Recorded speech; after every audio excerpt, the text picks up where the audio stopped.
Okay, welcome everyone. Good evening, bienvenue. My name is Kelly, and I am on the Learn to Camp team with Parks Canada, and I'm actually based out of Elk Island National Park, just outside of Edmonton, Alberta.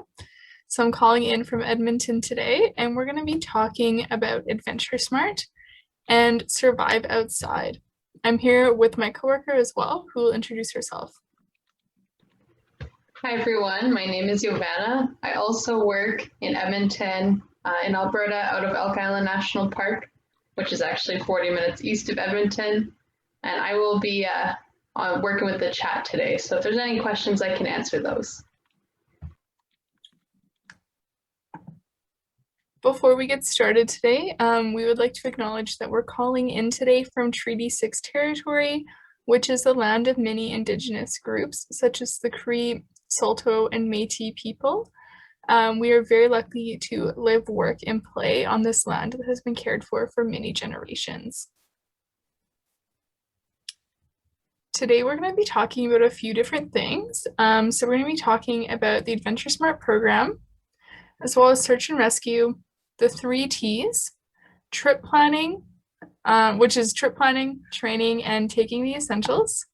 We're going to talk about stop then act, and we're going to go over Sam Black's rescue, which is a story of someone who was saved by search and rescue. And then we'll have time for questions at the end. But if you do have any questions throughout, feel free to write them in the chat or unmute and ask. So has anyone ever heard of Adventure Smart before?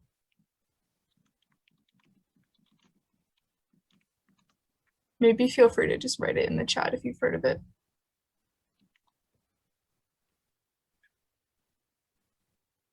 No, that's okay. All right, so Adventure Smart is a program that wants to share information about how to stay safe in the outdoors.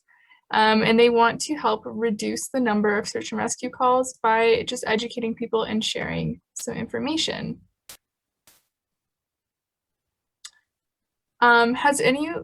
Before we get started, I wanted to know what everybody's outdoor experience is. If you've had any outdoor experience before, maybe like camping or canoeing or hiking, we would love to know. And feel free to unmute and share. Camping, perfect, me too. I love to camp.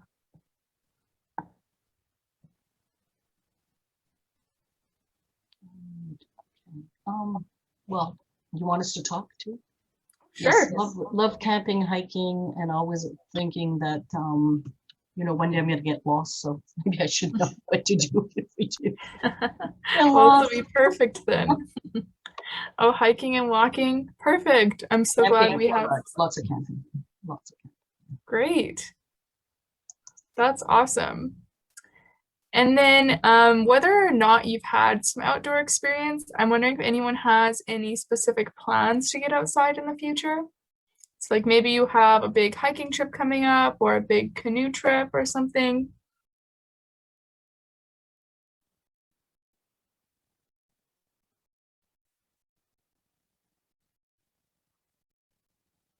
And that's okay if you don't. This is still good information. More fun camping. Camping is fun. I agree. No specific plans. Okay, awesome. Well, we're going to move on and get right into the presentation here. Perfect. So, does anyone recognize the people in this photo? You know who they might be?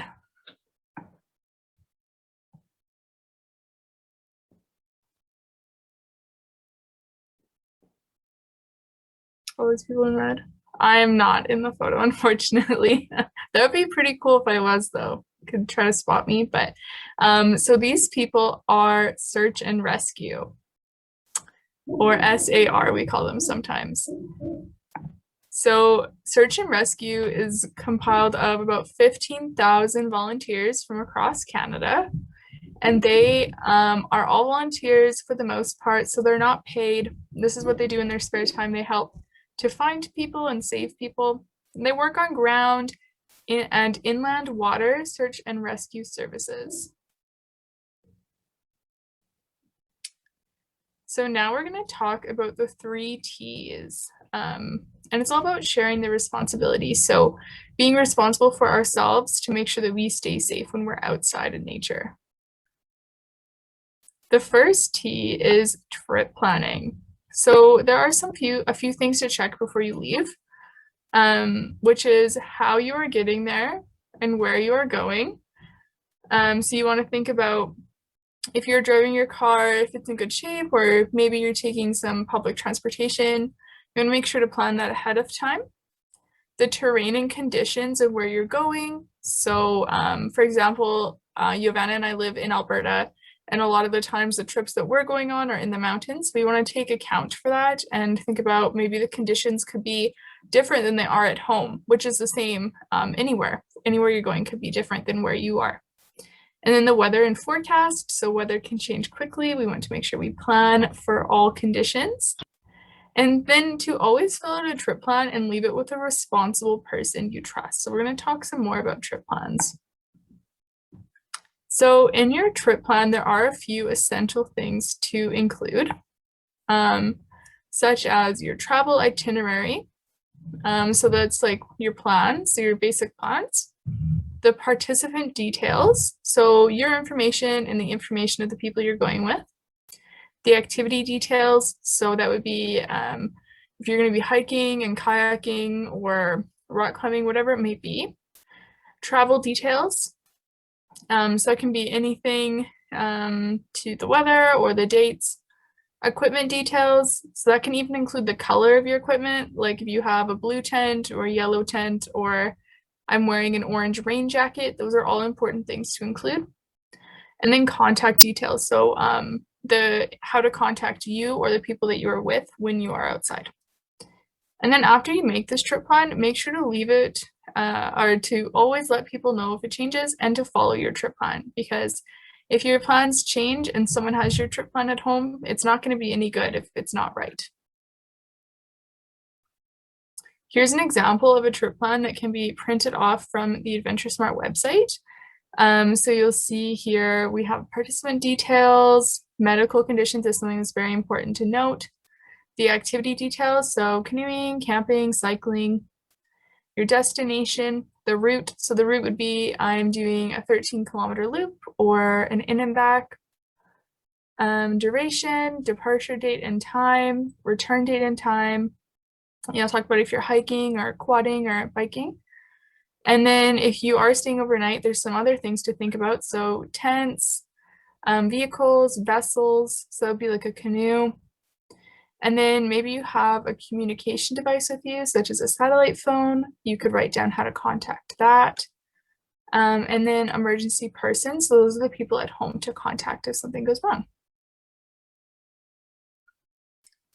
And if you don't want to print it off and do it, you can fill out a trip plan on the Adventure Smart website or through their app, which is probably the easiest way to do it, because if you fill it out on there, you put in all your information and then it will send your trip plan via email or text message to your trusted contact person, which I find to be very handy.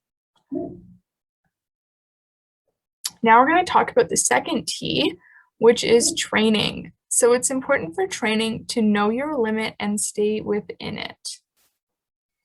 We have two types of training that you want to do before you're going outside. The first one is physical training.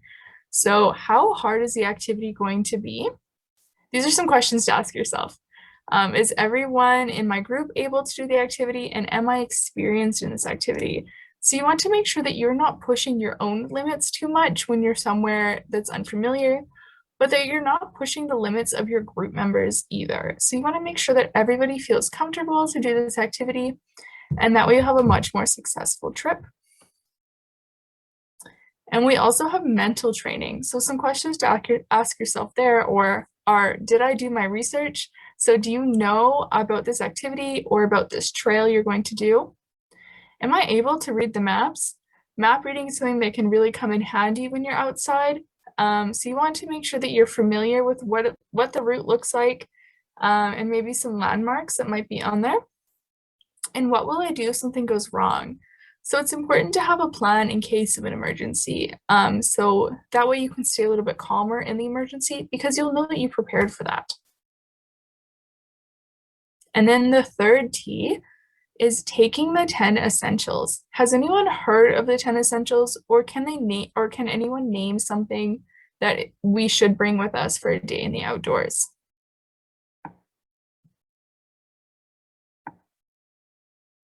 Water and food, great. Yeah. Light.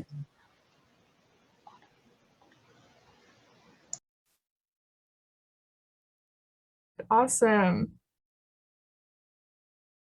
Okay, well that is matches. I think we're gonna get all 10 here before I even share it. I think I have some pros in this group. So I'll go ahead and share the photo here. So this is a picture of the 10 essentials you should always have with you in the outdoors. So we're going to talk about all of them more in detail, but here they kind of are at a first glance. So number one is a flashlight. So a flashlight can be used in a few scenarios. So if it gets dark earlier than expected, you can always use the flashlight to help stay on the trail and to get you back to the trailhead. Or in case there's a delay in your hike, maybe something happens and you end up having to stay overnight. It is quite a comfort to have a flashlight with you. And it's important to have a flashlight that's not the one on your cell phone because the flashlights on our cell phones actually drain the battery very quickly. So we want to help preserve your phone battery if you something does in the case of an emergency. So it's important to have another flashlight other than the one on your phone. And number two is fire starters. So you want to first off have something to strike a fire, but also something to catch the fire. So you can bring matches or a lighter. And then a few options for things that catch on fire easily are things like cotton balls dipped in petroleum jelly. Dryer lint is something that I usually bring with me just because it's always kicking around. It's always doing laundry. Or something like newspaper is also another option. And then number three is a signaling device. So it's many things like mirrors to create a reflection.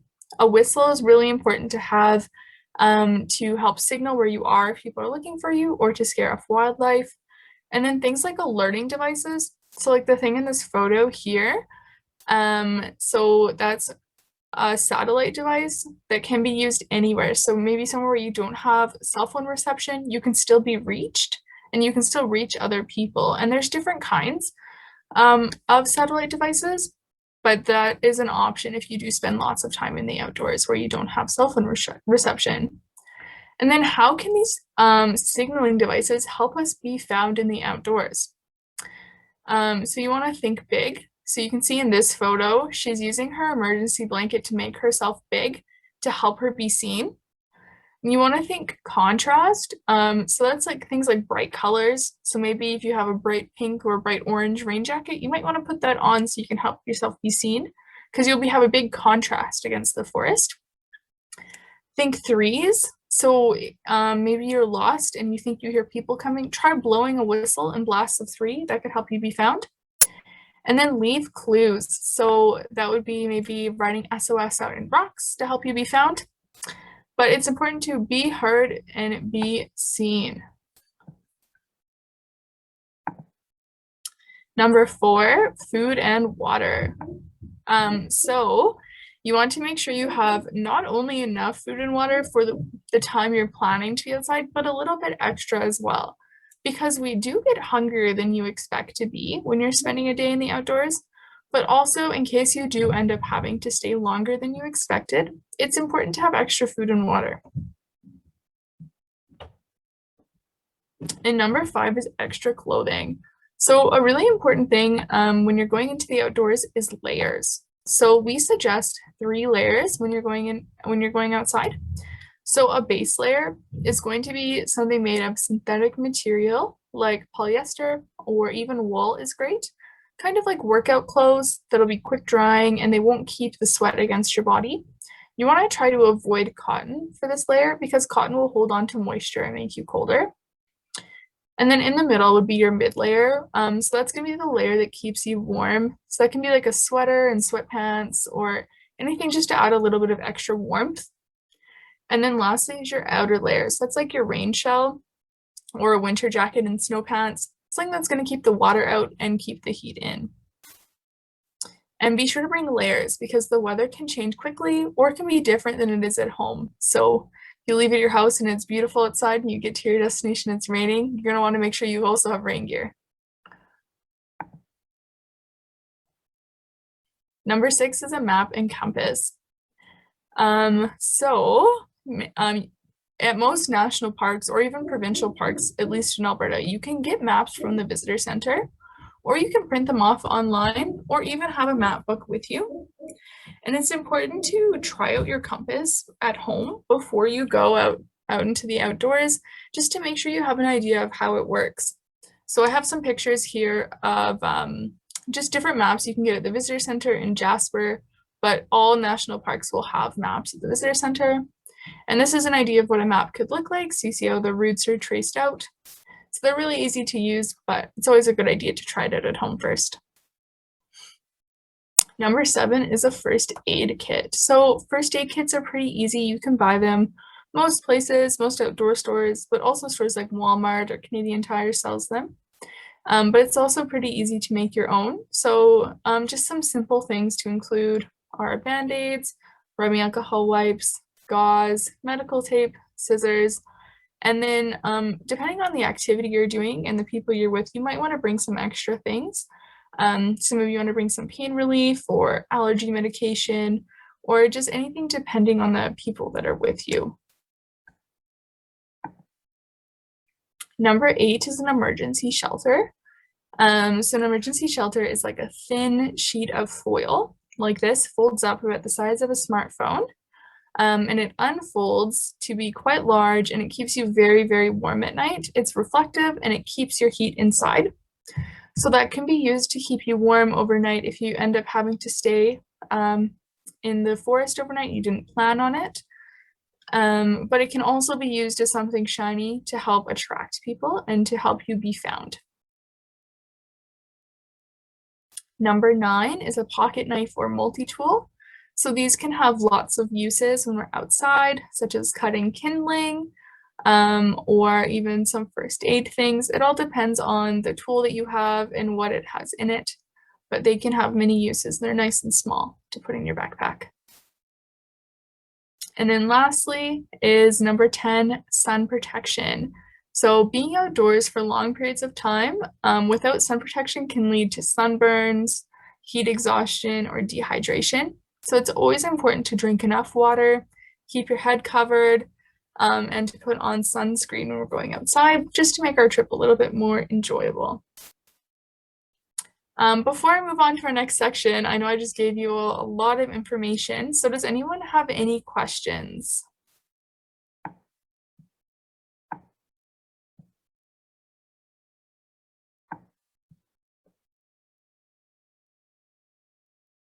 Okay, I don't see anything, but if you do have any questions, feel free to ask and I'll stop. So now we're going to talk about what to do in an emergency situation. So we're going to talk about this acronym STOP. Pretty easy to remember. Stop, then act. So you see here, we have STOP written out. So stop, think, observe, plan. So that means if something happens, you want to really think about what you're going to do before you make that action. So for example, if you are at a grocery store and you got lost, you could use this example. So you're gonna not just run around crazy and get yourself more lost, you would stop, think about where you came from, how you got into the situation, observe everything around you. Maybe there's other dangers or some things you recognize, and then plan. So decide how you're going to act in the situation, what you would like to do, and then go ahead and do it. But it's important, especially in the outdoors, to not make any rash, fast decisions, but to really slow down when an emergency happens and think about all of your options, how this happened, and then what to do. And that will help you make the best choice possible. Okay, so now I have a little video I'm going to share. And this is a story about Sam Black. So this happened in the Rocky Mountains in British Columbia. but it is still relevant to Quebec because these are the kinds of things that can happen anywhere, and it's important to be prepared. So we're going to watch this video and think about what was done well, what wasn't done well. So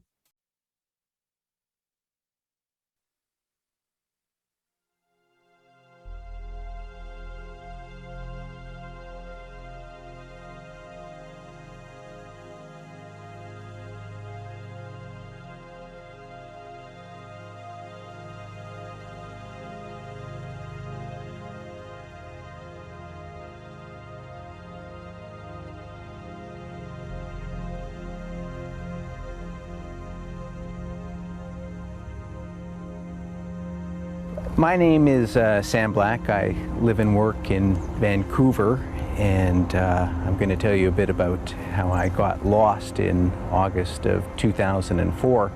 I had gone north to Whistler 3 weeks prior to this hike, and I had seen this fantastic ridge leading out towards Powder Mountain. I'd just come back from the Rockies, so I was feeling reasonably fit and optimistic, and I thought, nice way to end the summer. Boy, what a way to end the summer.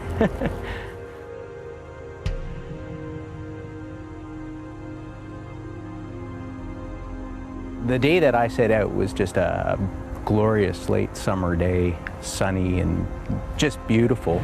I left a trip plan with a friend of mine. I was also going to be returning on Saturday evening for a supper party at his place.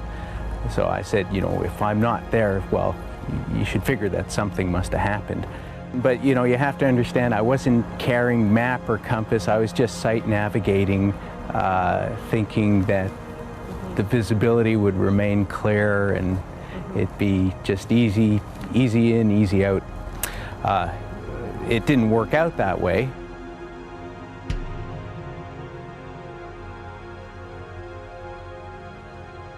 When I woke up the next morning, the whole area was socked in.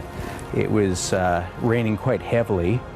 I packed up and tried to find that little thin strip of rock that I had navigated my way in on, but my pack was wet and the rock was wet, so the pack was heavy. I guess my joints were a bit cold, and I just didn't feel secure about being able to hang on with my hands. And once I realized that I couldn't get back along that ledge, I stopped eating. So I set aside, I believe I had a bagel and a power bar, because I figured, well, if you do find your way out, you're going to have to hike down to get out to your car, so you're going to, you know, you'd have to have some food for that. So I set up my tent in a little outcropping of rock, and there were rocks on top of me. And that evening it was actually raining very, very hard, and I could hear all the rocks coming down with these thuds all around me. And I think at that point I snapped some pictures of myself, because I thought, well, this is it. You know, you're probably not going to die, but if you are going to die, you might as well have some pictures for your family.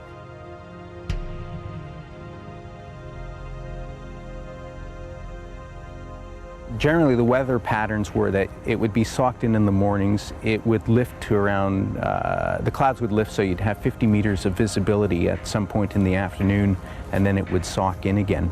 So after spending the day trying to find a way to backtrack, I set up the tent again in that same spot and passed another night there.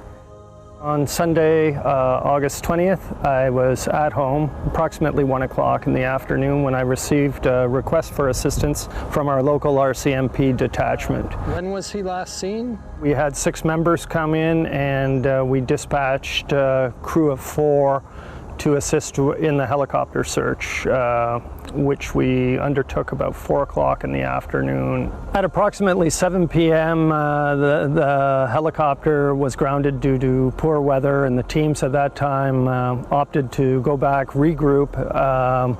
The investigation would continue into the evening, and the teams would go home and rest for an early start the following day.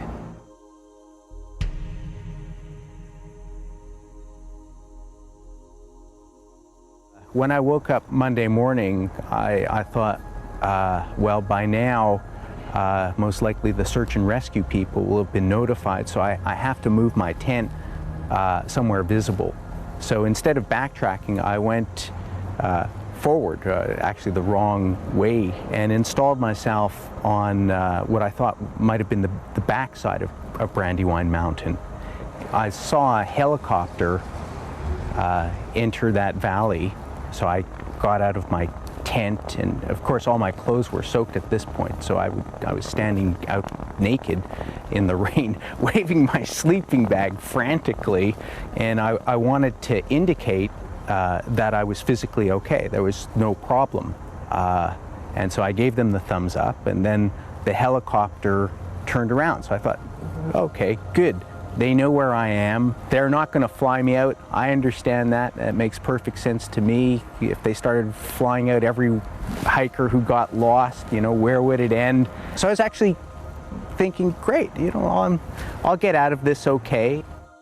At the morning briefing on day 2, we looked at the weather forecast, and it was continuing deterioration of a maritime weather pattern for the next few days, which were going to dramatically inhibit any type of search. We were finding that we were just getting to the brink of where we wanted to be each day when we would get weathered out. I've been in my tent for 3 days. It's been raining and socked in, running low on food. Everything I have is a bit wet.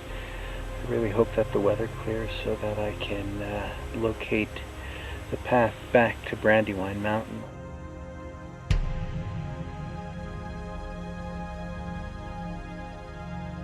I tried to get back on my left. That was the ridge. I knew that was impassable.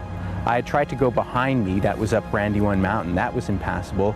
I couldn't move to my right because there was a snowfield, so I hunkered down again, and I would see a helicopter. Initially, I would get out of my tent naked, stand in the rain and signal, but they would be way, way up on the cloud cover. After a while, instead of getting out of the tent in my sleeping bag, I'd rigged up a flag, so every time helicopters would go by, I would just wave the flag to indicate that I was still okay, no problem. So I had no inkling at the time that there was this massive search going on, because I was thinking that the search and rescue knew exactly where I was. We received a witness report from a local area Whistler resident confirming, in fact, that she had actually spoken with Sam Black, and she advised to us that he had mentioned actually going further than the Brandywine area and on to perhaps even Powder Mountain. So with that news, our search area had increased approximately threefold, which was not good news given that we were still hampered by weather. Given the search protocol in the province of British Columbia, we would automatically be ramping up the response. We brought in additional resources both to assist in the management of the search, but also to bring in ground crews that would be able to cover off substantially more area. The province, at the same time as we were doing our search, had 2 other major searches going, and while the search and rescue network is significantly large, one of the challenges was making sure that each of the search areas was receiving appropriate resources.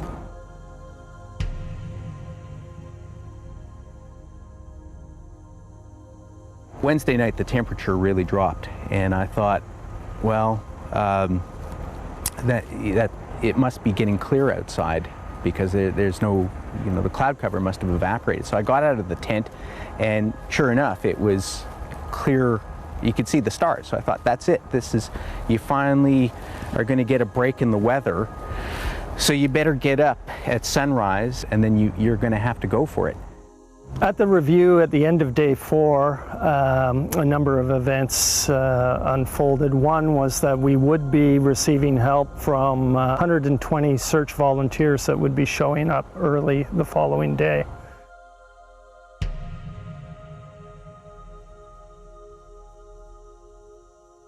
I got up at daybreak before the sun came up, brought all my clothes out to dry them, to try to lighten the pack. Ate my power bar and my bagel. So I thought, well, I'm going to have to get down onto that glacier because there's just no other way to go. So I climbed down the rocks, hoisted myself up on the glacier, and I could see that there was this enormous crevasse. So I thought, okay, you're going to have to go along the lip of the bowl leftwards, and you can't let yourself start sliding because, you know, you'll end up in that crevasse. But the rain had frozen overnight, so it was like a bobsled run. And as soon as I stood up on the glacier lip, I was just flying. I mean, I was just hurtling towards the crevasse, and I just remember thinking, you've got to try to keep your legs in front of you. So when I went over the crevasse, I was pushed off on my right leg and landed on my left leg. And as I went over it, I could just look down 25 feet or whatever it was, and I thought, oh God, you would have never, ever come out of there. At that point, you know, I was totally shaken up. I mean, I honestly don't know how I managed to get from one side to the other. On the morning of day 5, I awoke very early to find clear skies. I wanted to get one last look at these high probability areas with the hope that we could not endanger or unnecessarily put people at risk in this search.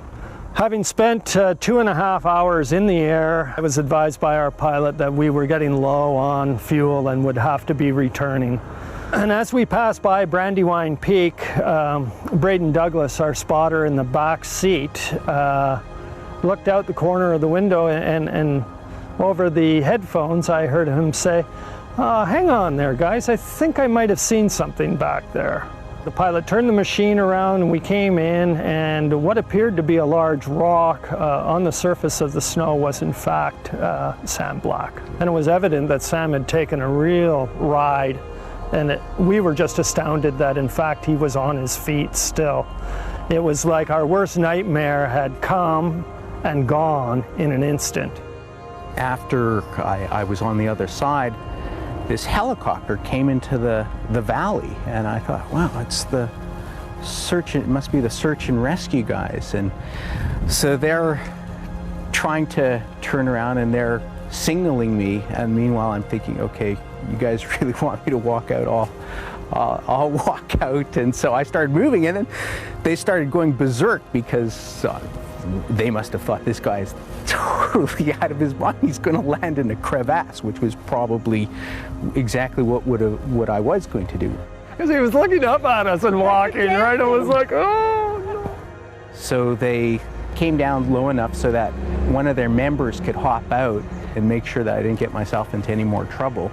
I mean, just to see the helicopter and to see people was just, it was just an incredible feeling. I remember going out for lunch with the search and rescue crew at this fantastic brew pub that has most amazing chicken soup. I mean, I've always liked chicken soup, but this was just delicious chicken soup. And I guess that was kind of the end of that little, how should I put it, ill-advised adventure. Yeah, in terms of how I was feeling and how I kept myself going, physically I felt okay. Mentally I was really shaken up. You come sort of face to face with the thought that you probably shouldn't be alive right now. And that's kind of when I went to pieces, when I spoke to my mother and father. I knew that they were going to be intensely worried, especially once I found out that actually I hadn't been seen on Monday, but I'd been missing for 6 days. That was easily the worst thing about the ordeal. Being involved as a volunteer search and rescue has tremendous rewards for people that engage in it. There is no benefit like being successful in an incident such as this with Sam. There are people out there that will at times need your services, and we've been called out to a number of incidences that would have turned out decidedly different had there not been the volunteer capacity of like-minded people in their communities assisting them in times of need. I still find it hard to convey the depth of my gratitude towards the SAR volunteers. I mean, they're such skilled and selfless people. There's no question in my mind that they saved my life. I was a goner without a doubt. Well, thank you so much, Brad. I really do appreciate it.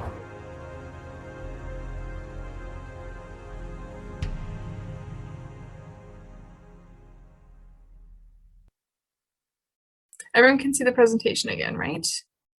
Perfect. Okay. So I really like that video because it's a first-hand story of someone who did have a trip go wrong, but you also get to see the side of search and rescue.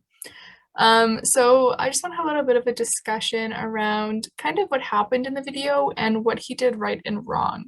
So can anyone think of something that Sam did well in this situation?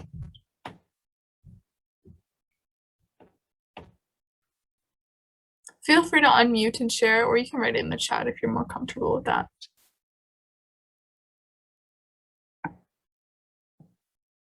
He put up a flag. So yeah, he set up his tent where it could be seen, and he made sure that, well, he tried to make it so that the helicopters could see him. That was really good. What about the 3 T's? Can you think of something with the 3 T's that he did right?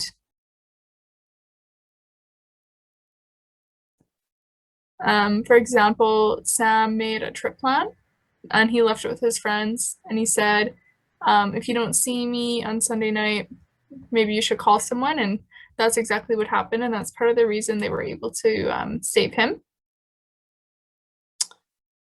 Does anyone know what he did wrong in the situation?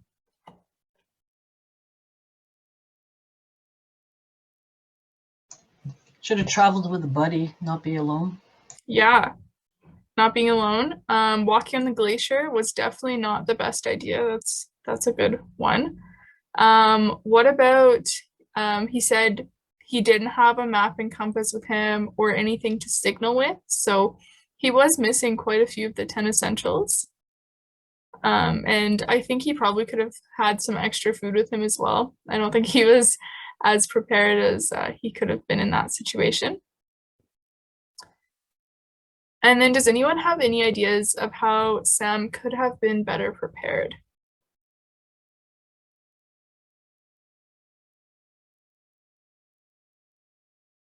He was not ready for the weather. Exactly. He did not check. I think he checked the weather. I think he said in the beginning of the video that it was a bright sunny day and he just figured it would stay that way. And especially in the mountains, the weather can change so quickly. So good idea there. Anything else anyone can think of?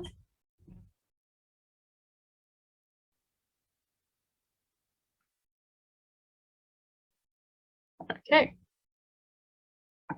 That's all right. So just to summarize everything we went over today, we talked about search and rescue, the 3 T's, trip planning, training, and taking the essentials, what to do in an emergency situation, and then we talked about Sam Black's rescue. Thank you for having us here today. I really enjoyed giving this presentation and I hope you learned a lot.